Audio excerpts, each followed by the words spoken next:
West Bremer Radio, and I've got Bernie Gibbons in the studio with me from Inner Child Harmony Coaching.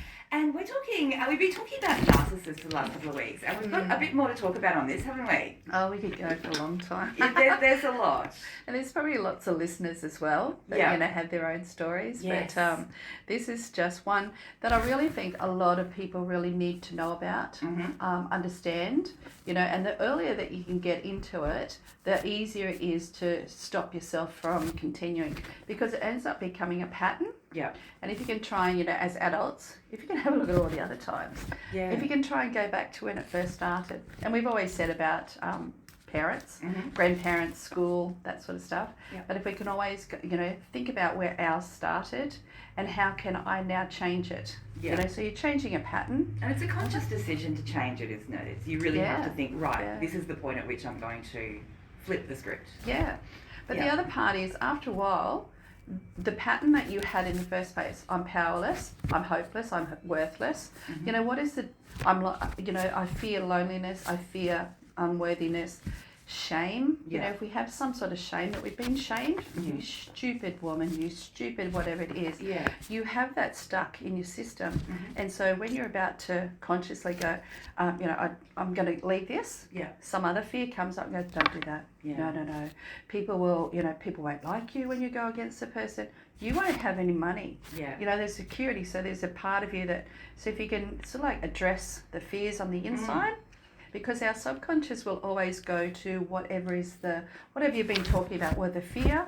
So, and it's light and dark, it is this polarity. So if you've already got fears, your subconscious goes, oh my God, that's what she wants. Keep going. But if you can have the other side of it, you go, actually, no, this is what I want, this is what I want, this is what I want. And then rearrange your mindset. And then when you're ready to go, it's like, this is what I choose. Then it's for you. So coming to terms with those fears and sort of finding the root of why we react the way we do to particularly narcissists, do you recommend you're writing them down so they're clear and you know exactly what's caused them and where they come from? Constant journaling. If you can get therapy help, or even coaching. A lot of coaches, like my coaching, just helping, and we can see beyond. See the patterns. When you're in it, it's like you're in the goldfish bowl. Exactly. Everybody else can see you. And the other part with that is you can't see yourself, and you don't deserve yourself. That's why you will save and rescue and tell everybody, don't go there. It's this, it's that, because you've been burnt, and you don't think that you're worthy to be out of it. And that's our psyche. Again, it's another part inside that's like taking over.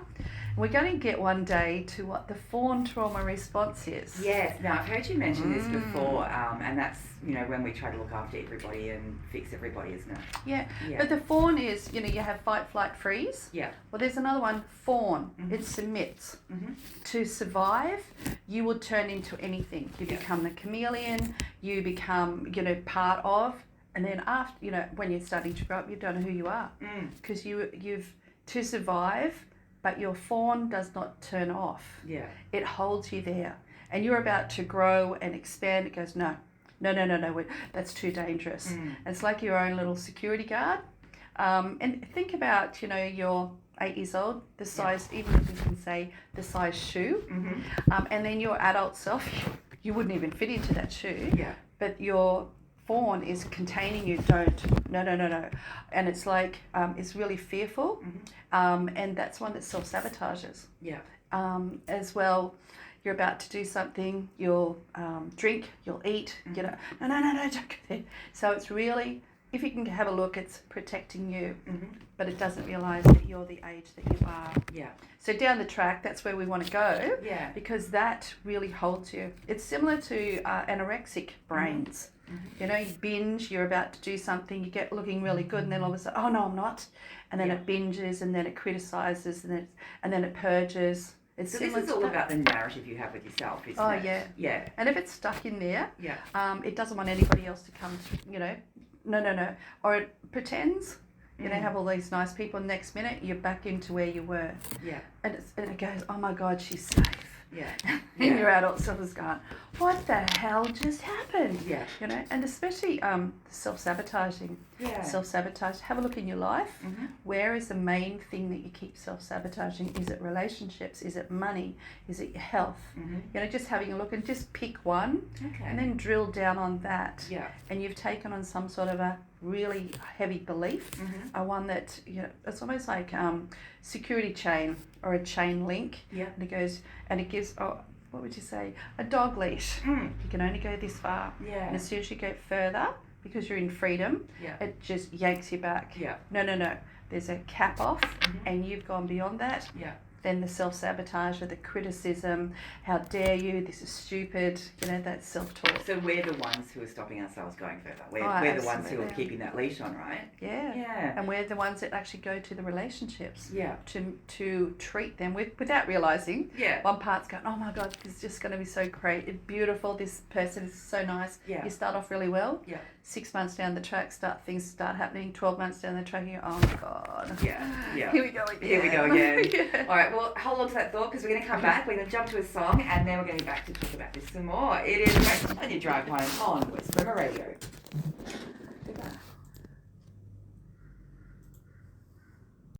Happy Tuesday, Ipswich. You're back on the drive home with Rach and Bertie. We're hanging out in the studio this afternoon on this fabulous Tuesday afternoon. We're talking narcissists, aren't we? Oh, we are talking narcissists. Because this is a big topic. And it's something that I think more people are aware of now. We sort of have a little bit more, I don't know, a little bit more knowledge about it these days.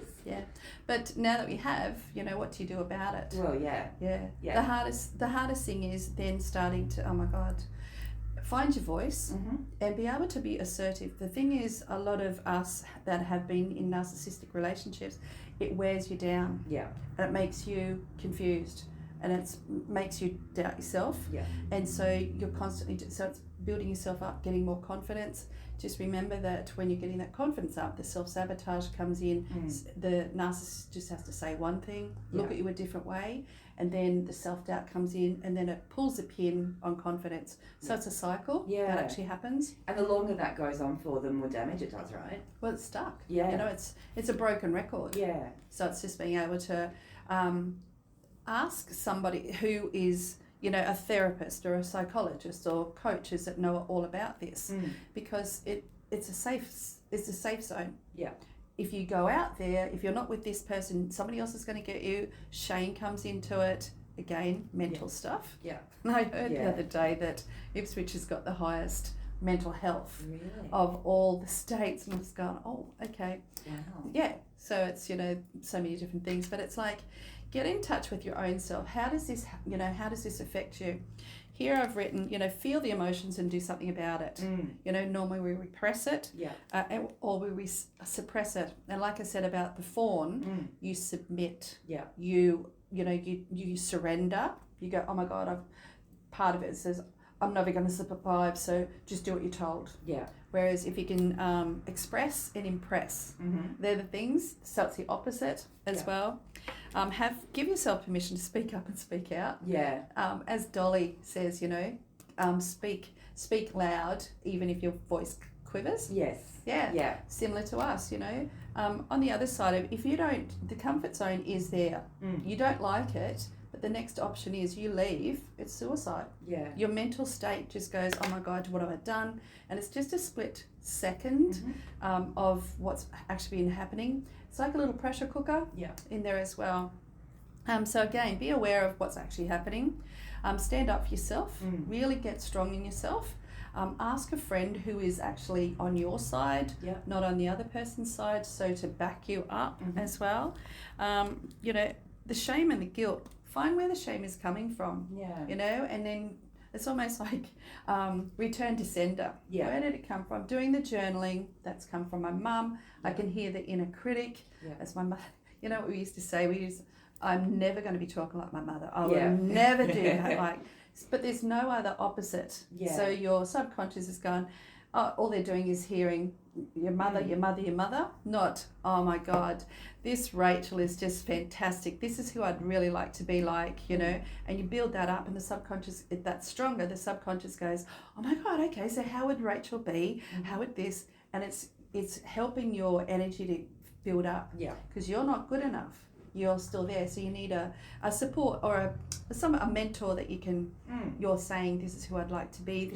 Wonder what they would be like. And it's not as if you want to turn into them. You're bringing yourself up to that level. Yeah. And then as soon as you're at that level, you go, oh my God, oh my gosh, here I'm doing this. Yeah, Rachel. So who's the next mentor? Yeah. And who's the next mentor? So you sort of want to model your behaviour on what they do and how they react to things. Yeah. Okay. You know, and the more that you can actually do that, you're actually then allowing this really fearful part inside to expand your comfort zone into a little bit further. Yeah. And again, you've got kids. You're doing the role model. Yeah. What we do is, oh look, I can't get out of this. I'm just resigned. Yeah. How many mothers and fathers? You know, you go, oh my God, you know, your mum should have left dad years ago. What the hell? Yeah. But they didn't know any better. Yeah. They couldn't get out. But it's just you start the ball rolling. Yeah. It's up to you to start it changing, and then as soon as you start changing, it's almost like you take the first step. What we do is, I'm resigned to the fact I can't do such and such. Yeah. But, you know, I'm going to make sure that my son, my daughter, you know, you do this. Yeah. I really need you to do that.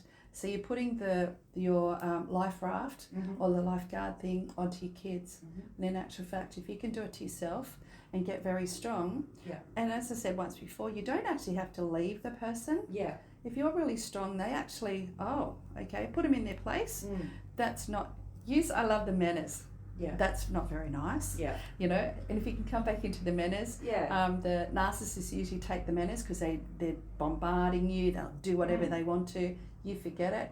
If you can get your expression and expressing and impressing, it's like, that's rude. You shouldn't do that. Yeah. And it's quite cute. And narcissists tend to be kind of cowardly, right? Like, because if you turn around and front them, they don't know what to do with that. Yeah. So, you know, just pull on your, what do they get your big girl's pants on. Put your Wonder Woman panties on.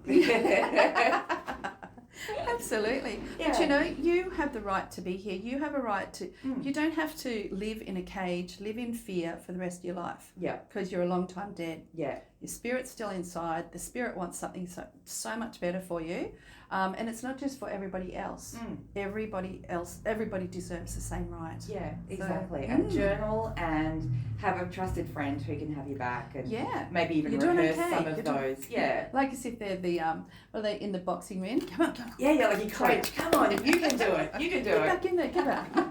Awesome. We're going to come back next week and we're going to talk about fawns. Is that right? Not next week, the week after. Week after? Yeah, we're going to talk about fawns. Oh, yes. Yeah, that's another whole one. That is huge. And you'll understand that's most people in these narcissistic. If you do get out alive, it's really great. Yeah. But it's understanding that you can actually change the fawn and they become your friend. Yeah. So instead of they've got a GPS or they've got they're the prison guard. Yeah. You're not allowed to leave. Yeah. You're naughty. You're ashamed. But when you become friends, they're going, oh, okay, so we're going to escort you. They become your security guard or your cheerleaders. And let's go over here. Let's try this. Let's try that. Yeah. But it's just going and finding that part that is switched off. Yeah. Yeah. So, thank you. Thank you. We'll see you again in a couple of weeks. Yeah. Thanks, everybody. This is just fantastic. It's so much fun. I love it. I love our Tuesday chats. We just need a cup of tea to go with it. Yeah. All right. Well, you have a great week, Rach, and I'll catch you in a couple of weeks. Thanks, Rach. See you all later. Bye. It's Rach on your drive home on West Bremer Radio.